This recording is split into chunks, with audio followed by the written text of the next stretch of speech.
So hello everyone, welcome back to the series of determinants. तो यहाँ पर हम मैट्रिक्स एंड डिटर्मिनेंट चैप्टर को कवर करते हुए अपना नेक्स्ट टॉपिक पढ़ने जा रहे हैं, जो कि है solution of simultaneous linear equation. तो जो हमें लीनियर इक्वेशन गिवन होती हैं, हम उनके सॉल्यूशन किस तरह से फाइंड करते हैं, आज की इस क्लास में हम यही सीखेंगे। अच्छा, सबसे पहले यहाँ पे एक वर्ड बहुत ज़्यादा यूज होने वाला है, वो वर्ड है कंसिस्टेंट सिस्टम या कंसिस्टेंट सॉल्यूशन। तो कंसिस्टेंट सिस्टम क्या होता है? देखो, अगर किसी लीनियर इक्वेशन के एक या एक से ज्यादा सॉल्यूशन होते हैं तो हम उनको क्या बोलते हैं? कंसिस्टेंट बोलते हैं। सबसे पहले इसको ये समझिए, ठीक है। If a linear equation have one और मोर देन वन, ठीक है। If a linear equation have one और मोर देन वन सॉल्यूशन, या तो एक सॉल्यूशन उसका हो या एक से ज्यादा, तो उसको हम बोलते हैं कि वो कंसिस्टेंट सिस्टम है, ठीक है। और अगर ऐसा नहीं होगा तो वो इनकंसिस्टेंट सिस्टम कहलाएगा। ये तो एक रही एक छोटी सी बात। इसमें जो नेक्स्ट टॉपिक हमारे पास आता है, बहुत ज्यादा वर्ड ये यूज होने वाला है कि homogeneous and non homogeneous system of linear equation. Linear equation हमारी दो तरह की होती है, एक होती है होमोजीनस और एक होती है नॉन होमोजीनस। देखो, बहुत इजी तरीके से समझते हैं कि होमोजीनस और नॉन होमोजीनस में क्या डिफरेंस होता है। देखो, system of equation A X is equals to B. अच्छा, सबसे पहले तो मैं आपको ये बताना चाहूंगा कि कोई भी लीनियर इक्वेशन जो होती है वो इस फॉर्मेट में गिवन होती है, हमें A X is equals to B. अब कैसे वो इस फॉर्मेट में गिवन होती है, थोड़ी देर में हम बात करेंगे जब हम क्वेश्चन के ऊपर जाएंगे। अभी आप बस ये ध्यान रखो कि लीनियर इक्वेशन जो होती है वो A into X is equals to B इस फॉर्म में गिवन होती है, ठीक है। तो जो लीनियर इक्वेशन इस फॉर्म में गिवन है उसको हम होमोजीनस तब बोलते हैं जब बी वाली टर्म जो होती है वो जीरो होती है। क्या होती है? जीरो होती है। और अगर बी वाली टर्म जीरो नहीं है तो वो नॉन होमोजीनस कहलाएगी। मतलब ये बहुत इंपॉर्टेंट है। देखो, एक एग्जांपल के थ्रू समझाता हूँ। जैसे कोई लीनियर इक्वेशन हमारे पास है 2x plus 3y is equals to zero और 3x minus 2y is equals to zero. तो ये हमारी क्या है? देखो, यहाँ पे ये वाली जो टर्म होती है इक्वल्स टू के इस साइड पे, राइट हैंड साइड पे, ये हमारी क्या कहलाएगी? ये हमारी जीरो है। मतलब यहाँ पे जो b की वैल्यू है वो जीरो है, ठीक है। तो ये हमारा कहलाती है क्या? होमोजीनस, जिसमें बी हमारा क्या होता है? जीरो। बट वहीं पे अगर मैं इक्वेशन को इस फॉर्म में लिखूं कि 2x plus 3y is equals to 2 and 3x minus Y is equals to 5, तो देखो इक्वल्स टू के इस साइड पे क्या है? जीरो नहीं है। मतलब जो b की वैल्यू है वो जीरो नहीं है, तो ये क्या कहलाएगी? ये नॉन होमोजीनस कहलाएगी। बहुत सिंपल है। तो हम कह सकते हैं कि अगर हम किसी इक्वेशन को A X is equals to B की फॉर्म में लिखते हैं, अभी आपको इसमें कंफ्यूजन होगा कि ए कौन सी टर्म है और एक्स कौन सी टर्म है, अभी मैं क्वेश्चन की फॉर्म में समझाऊंगा उसको, ठीक है, डोंट वरी। तो लेकिन ये ध्यान रखना है, इक्वल्स टू के इस साइड वाली वो बी होती है हमारी, ठीक है। तो यहाँ पे बी की वैल्यू दोनों इक्वेशन में जीरो है, तो ये होमोजीनस इक्वेशन कहलाएंगी। और यहाँ पे जीरो नहीं है तो ये नॉन होमोजीनस लीनियर इक्वेशन कहलाएगी। इतना क्लियर हो गया होगा, है ना। अब हम सीखते हैं कि इनको सॉल्व कैसे किया जाता है। जो ये हमें लीनियर इक्वेशन गिवन होती है, इसको सॉल्व करने का तरीका क्या होता है? पहले मैं आपको एक एल्गोरिथम बता रहा हूँ, एल्गोरिथम तो नहीं बट यहाँ पे मैं बेसिकली एक थ्योरम टाइप बता रहा हूँ। उस थ्योरम टाइप को आपने सिर्फ समझना है और फिर हम उसको अप्लाई करेंगे उसके एल्गोरिथम को। देखो, मैंने आपसे कहा है कि let say A X is equals to B की फॉर्म में एक लीनियर इक्वेशन हमें गिवन है, ठीक है।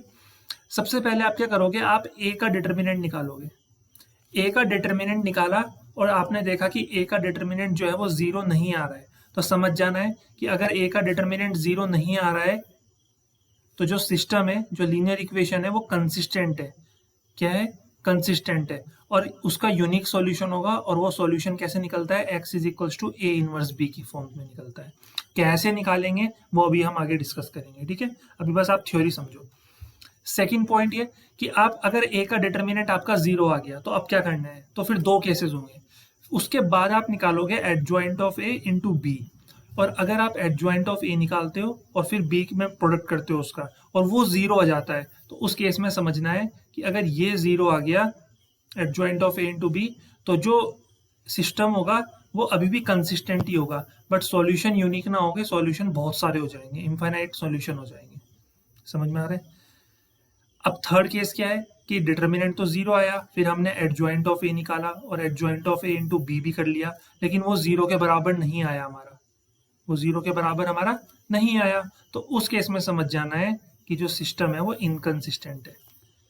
सिस्टम क्या है? इनकंसिस्टेंट। तो कंसिस्टेंट इनकंसिस्टेंट मैं ऑलरेडी समझा चुका हूँ यहाँ पे, ठीक है, कि अगर एक या एक से ज्यादा सॉल्यूशन होंगे तो कंसिस्टेंट, तो देखो यहाँ पे दोनों ही केस में, फर्स्ट और सेकंड में, इसमें एक सॉल्यूशन है यूनिक और इसमें एक से ज़्यादा इनफाइनाइट सॉल्यूशन है, तो ये कंसिस्टेंट कहलाया, ठीक है। बट यहाँ पे क्या है, सॉल्यूशन ही नहीं है, तो ये इनकंसिस्टेंट कहला रहा है। क्लियर है इतना? अब मैं आपको दो तरह के क्वेश्चन सिखाऊंगा यहाँ पे, एक 2 वेरिएबल में और एक 3 वेरिएबल में। तो हम सबसे पहले स्टार्ट करेंगे लीनियर इक्वेशन इन 2 वेरिएबल से। समझ लो किससे स्टार्ट करने वाले हैं? लीनियर इक्वेशन इन 2 वेरिएबल में। तो चलो स्टार्ट करते हैं 2 वेरिएबल में लीनियर इक्वेशन। तो एक बोर्ड का क्वेश्चन है जो बहुत बार बोर्ड में रिपीट हो चुका है, उसी को हम ले लेते हैं और उसी को सॉल्व करके देखेंगे। तो क्वेश्चन क्या है? क्वेश्चन है कि solve the linear equation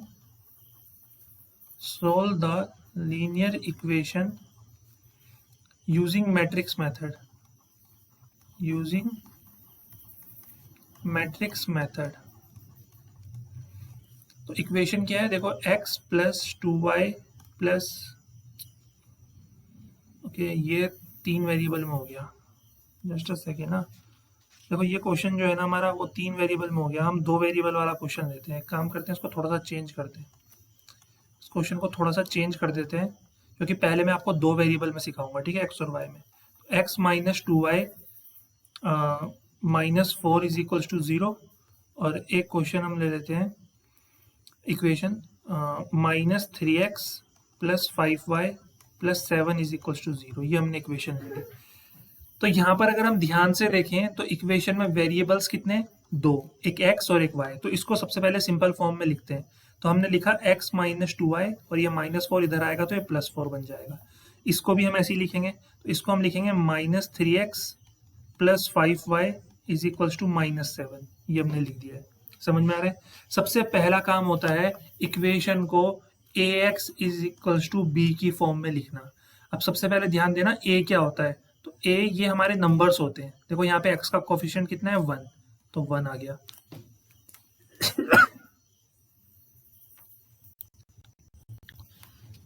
okay, y का कोफिशिएंट कितना है? -2, तो यहाँ पे -2 आ गया। फिर x का कोफिशिएंट कितना है? -3। फिर y का कोफिशिएंट कितना है? 5। समझ में आया? अब x का मतलब होता है वेरिएबल कितने हैं। तो यहाँ पे सिर्फ 2 ही वेरिएबल है, तो इनको एक कॉलम की फॉर्म में लिखते हैं। वेरिएबल हमेशा कॉलम में आएंगे, रो में नहीं आएंगे। ये इस तरह से लिखा। अब b क्या होता है? इक्वल्स टू के इस साइड वाली टर्म 4 और -7। तो ये हमने अपने क्वेश्चन को ax is equals to B की फॉर्म में लिख दिया। समझ में आया? तो देखो सबसे पहला काम क्या था कि ax is equals to B जो है वो लीनियर इक्वेशन है। अब सबसे पहला काम करते हैं, हम डिटर्मिनेंट ऑफ a निकालेंगे और देखेंगे वो 0 है या नहीं है। फिर इन 3 में से कोई एक मेथड यूज करेंगे। तो सबसे पहले हम a हमें मिल चुका है। a कितना है? a हमारा है 1 माइनस 2 माइनस 3 5। तो हम क्या करेंगे?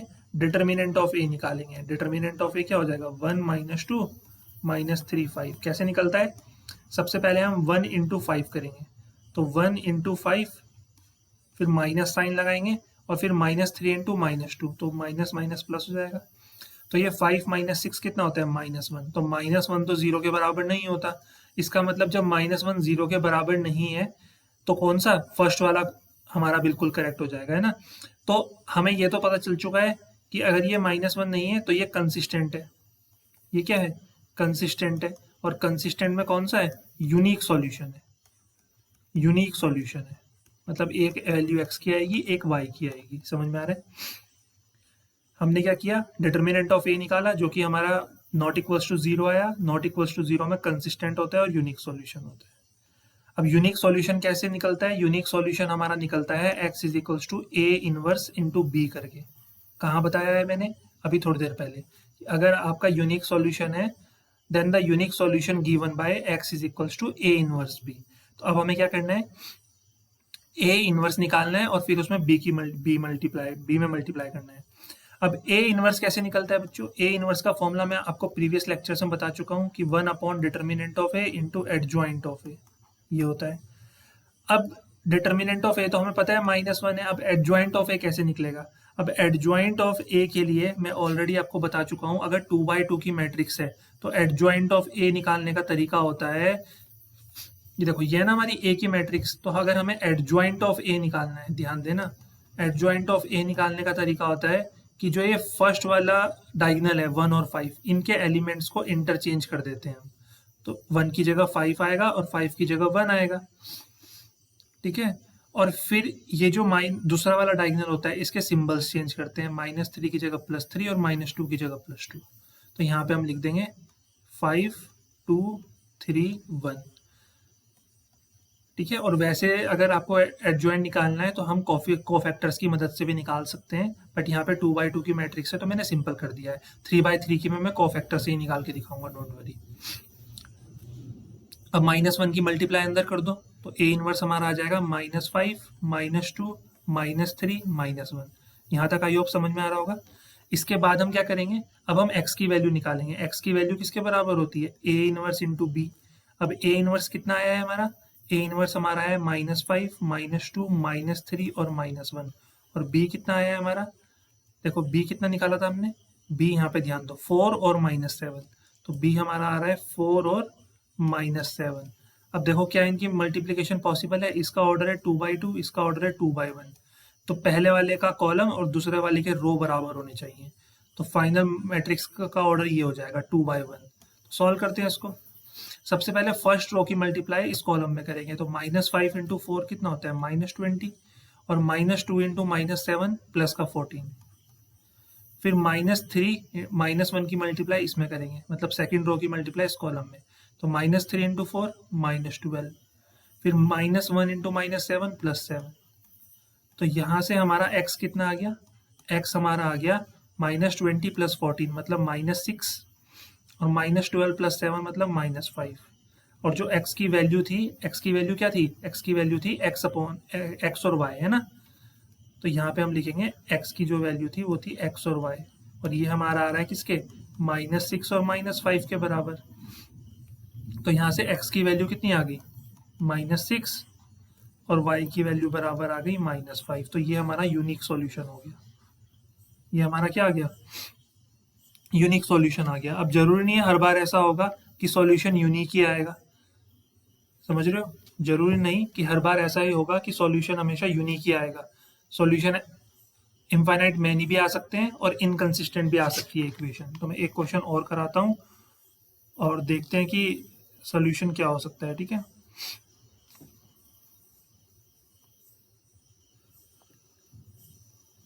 देखो एक क्वेश्चन और लेते हैं।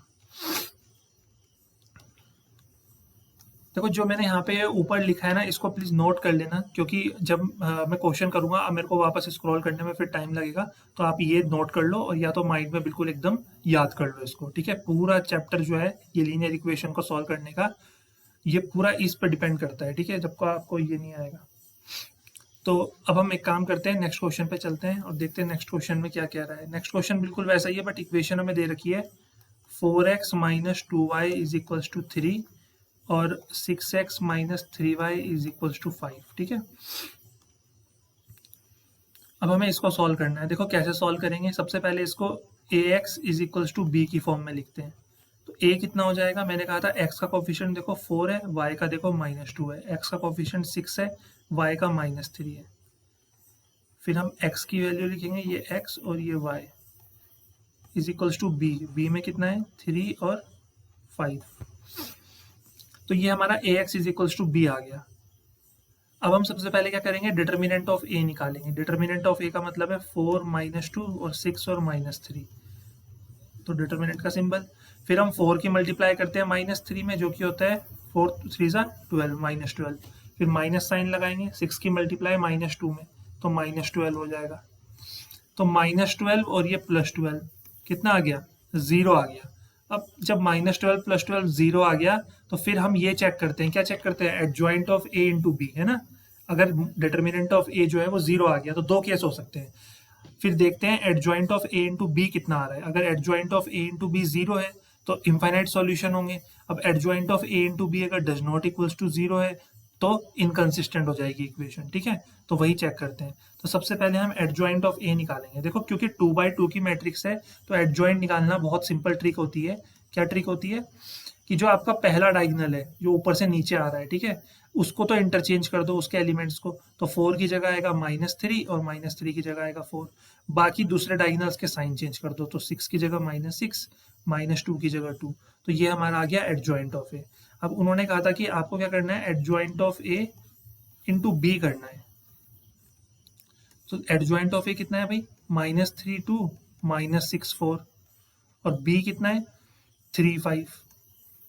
तो जब हम इसको सॉल्व करेंगे तो ये कितना आएगा, देखो इसका ऑर्डर है 2/2, इसका ऑर्डर है 2/1, तो पहली वाली का कॉलम दूसरे वाली की रो के बराबर है, तो मैट्रिक्स मल्टीप्लिकेशन पॉसिबल है, और फाइनल जो मैट्रिक्स आएगा उसका ऑर्डर 2/1 हो जाएगा, ठीक है।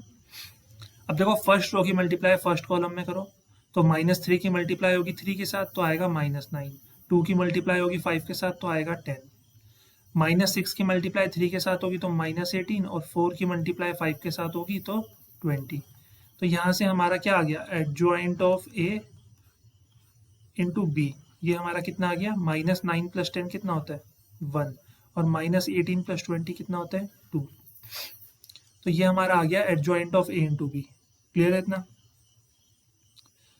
अब यहाँ पे देखो adjoint of A into B तो जीरो नहीं आ रहा है, तो जब adjoint of A into B zero नहीं आता है, does not equals to zero आता है, तो सिस्टम कंसिस्टेंट होता है। तो हम यहाँ पे कहेंगे कि ये जो लीनियर इक्वेशन है ये क्या है, इनकंसिस्टेंट है। तो ये does not equals to zero है, तो इसका मतलब ये इनकंसिस्टेंट है, इसका कोई सॉल्यूशन नहीं होगा। समझ में आ रहा है। तो देखो कितना सिंपल है। अब ऐसे ही एक थर्ड टाइप भी हो सकता है जिसमें इनफाइनाइट मैनी सॉल्यूशंस आए, तो उसे भी देख के घबराना नहीं है, ठीक है, वो भी बहुत बेसिक सा क्वेश्चन होता है। तो इस तरह से हम ऐसे क्वेश्चंस को सॉल्व करते हैं। तो आई होप कि इतना समझ में आ रहा होगा। अब एक काम करते हैं, एक क्वेश्चन और लेते हैं, बट वो 3 वेरिएबल में लेंगे और उस 3 वेरिएबल में सॉल्व करके देखेंगे कि 3 वेरिएबल में जो लीनियर इक्वेशन गिवन होती है उसको कैसे सॉल्व किया जाता है। तो क्वेश्चन उठा लेते हैं कि solve the system of linear equation, solve the system of linear equation. तो ये क्या है, x + 2y + z = 4। Second equation है -x + y + z = 0, और थर्ड इक्वेशन है x - 3y + z = 2। इसको सॉल्व करते हैं, चलो ठीक है। सबसे पहला काम क्या होता है कि जो इक्वेशन हमें गिवन है उसको ax = b की फॉर्म में लिखना। सबसे पहले हम लिखते हैं a कितना है, तो x का कोफिशिएंट 1 है, y का 2 है, z का 1 है। इधर x का कोफिशिएंट -1 है, y का 1 है, z का 1 है। इधर x का कोफिशिएंट 1, y का -3, z का 1। तो ये a हो गया। अब बात करते हैं x की, तो x की वैल्यू क्या क्या है, एक x है, एक y है, एक z है। इस तरह से लिखते हैं हमेशा कॉलम की फॉर्म में। और b की वैल्यू क्या है, 4 है, फिर 0 है और फिर 2 है। इसको भी इस फॉर्म में लिखते हैं कॉलम की फॉर्म में, ठीक है। सबसे पहला काम क्या होता है कि डिटर्मिनेंट ऑफ ए निकालना। तो ए का डिटर्मिनेंट कैसे निकलता है, तो ये है 1 2 1 -1 1 1 और 1 -3 1। तो मैंने आपको सिखाया है कि सबसे पहले क्या किया जाता है, अगर रो के अलोंग एक्सपेंड करोगे तो इसका सिंबल प्लस होता है, इसका माइनस, इसका प्लस, ठीक है, फर्स्ट रो के अकॉर्डिंग करोगे। तो सबसे पहले हम 1 को लिखेंगे क्योंकि प्लस का 1 आएगा, ठीक है। फिर 1 के वर्टिकल और हॉरिजॉन्टल को हाइड करेंगे, बाकी जो 2 एलिमेंट्स बचेंगे उनको लिख देंगे 1 1 -3 1। फिर हम ये जो 2 है इसका साइन क्या है, नेगेटिव, तो हम लिखेंगे -2। इसके वर्टिकल और हॉरिजॉन्टल को हाइड कर देंगे, तो -1 1 1 1, तो -1 1 1 1। फिर हम क्या करेंगे, थर्ड एलिमेंट जो है इसको लिखेंगे +1। अब इसका वर्टिकल और इसके हॉरिजॉन्टल को हाइड कर देंगे, तो -1 1 1 -3, ये आ गया।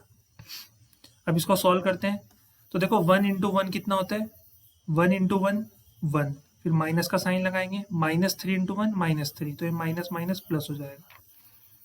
फिर यहाँ पे -2 है, फिर -1 × 1 कितना होता है, -1, फिर माइनस का साइन 1 × 1 1, फिर +1, फिर -1 × -3 3 होता है, और फिर 1 × 1 1।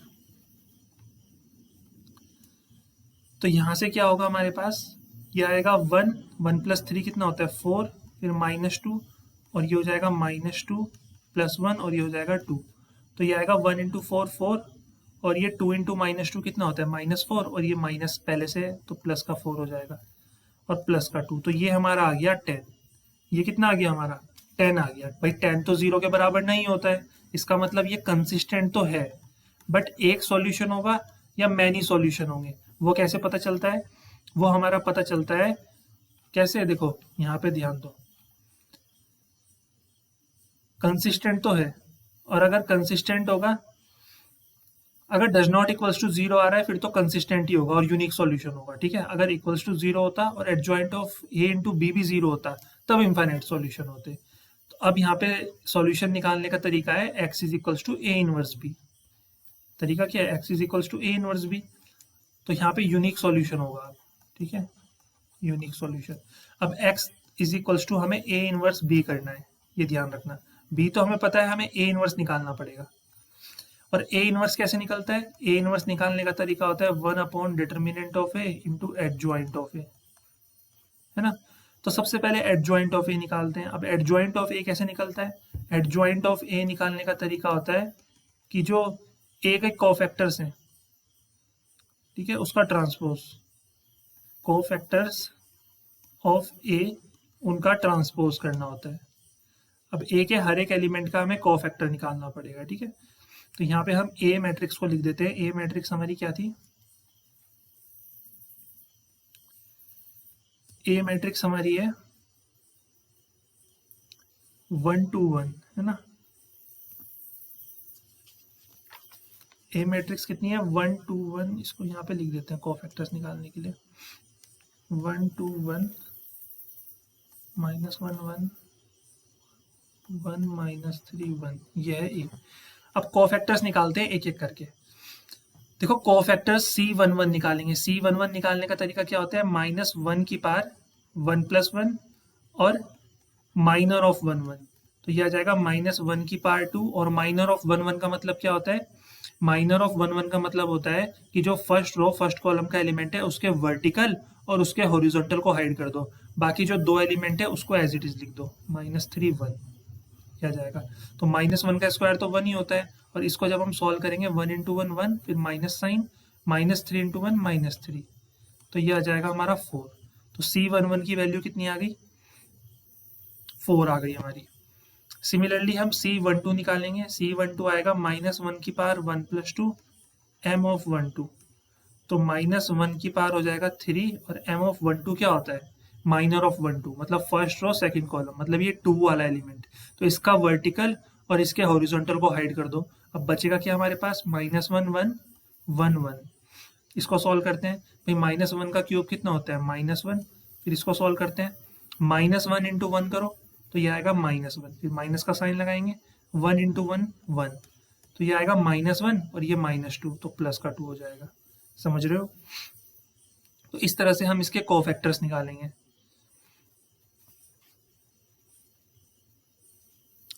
अब हम निकालेंगे C13। C13 क्या हो जाएगा? -1 की पावर 1 + 3 और माइनर ऑफ 1 3।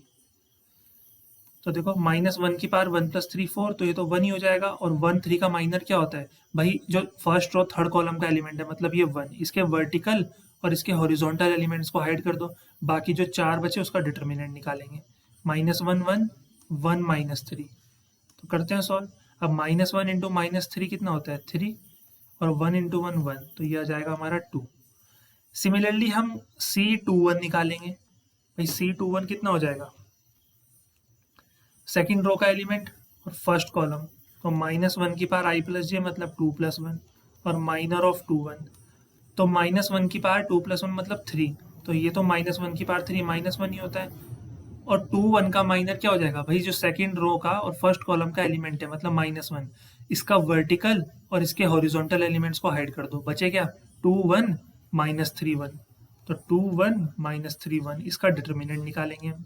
तो ये हो जाएगा -1, 2 × 1 2 होता है, फिर माइनस का साइन, फिर -3 × 1 कितना होता है भाई? -3, तो 2 + 3 हो जाएगा 5, और 5 × -1 -5 आ गया।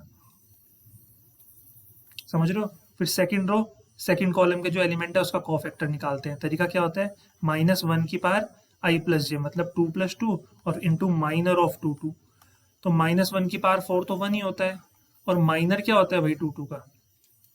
देखो ये 1 है हमारा सेकंड रो सेकंड कॉलम का एलिमेंट, इसके हॉरिजॉन्टल और वर्टिकल को हाइड कर दो, क्या बचता है 1 1 1 1, तो 1 1 1 1, तो ये तो जीरो ही हो जाएगा। क्लियर है, क्योंकि 1 इंटू 1 1 और -1 इंटू 1 1, तो 1 -1 तो जीरो होता है। फिर C ऑफ 2 3 निकालेंगे, तो ये कितना आएगा -1 की पावर 2 + 3 मतलब 5, और माइनर ऑफ 2 3, तो -1 की पावर 5 तो -1 ही होता है, और माइनर ऑफ 2 3 निकालना है सेकेंड रो थर्ड एलिमेंट, तो इस वाले 1 को हाइड कर दो, और इसके हॉरिजॉन्टल और वर्टिकल एलिमेंट को भी हाइड कर दो, क्या बचता है 1 2 1 -3, तो हमारा बचेगा 1 2 1 -3। तो देखो -1 तो ऑलरेडी है, अब ये 1 इंटू -3 होता है, और 1 इंटू 2 2 होता है, तो ये -1 और ये -5 मतलब 5, तो C23 भी आ गया। फिर अब निकालेंगे C31 निकालने के लिए हम क्या करेंगे, -1 की पावर 3 + 1 मतलब 4, और माइनर ऑफ 31, तो -1 की पावर 4 तो 1 होता है, और माइनर ऑफ 31 कितना आएगा, थर्ड रो फर्स्ट कॉलम को हाइड कर दो, तो इस वाले 1 को हमें क्या करना है, हाइड करना है, तो इसके हॉरिजॉन्टल और वर्टिकल को हाइड कर दो, तो बचता है 2 1 1 1, क्या बचता है 2 1 1 1, सॉल्व करते हैं, तो ये 1 है, तो 2 1 जा कितना होता है 2, और 1 1 जा 1, तो ये आंसर आ गया 1। सिमिलरली हम 3 2 निकालेंगे, 3 2 हमारा कितना आएगा, 3 2 हमारा आई थिंक 3 2 कितना आना चाहिए, -2 के अराउंड आएगा, ठीक है, और ऐसे ही C33 निकालेंगे हम, तो वो हमारा आएगा C33, तो थर्ड ये आएगा 3 के बराबर आएगा, ठीक है। तो ये हमें सारे कोफैक्टर्स मिल गए, तो हमें क्या करना है, हमें ए इनवर्स निकालना है। ए इनवर्स क्या होता है, 1 determinant of A into adjoint of A, और एडजॉइंट ऑफ ए क्या होता है, cofactors of A into transpose, तो कोफैक्टर्स हमारे सारे आ गए, ठीक है। तो हम सबसे पहले क्या निकालते हैं, एडजॉइंट ऑफ ए निकालते हैं। एडजॉइंट ऑफ ए कैसे निकलेगा भाई, सारे कोफैक्टर लिखो, C11 की वैल्यू कितनी थी, C11 हमारा कितना था,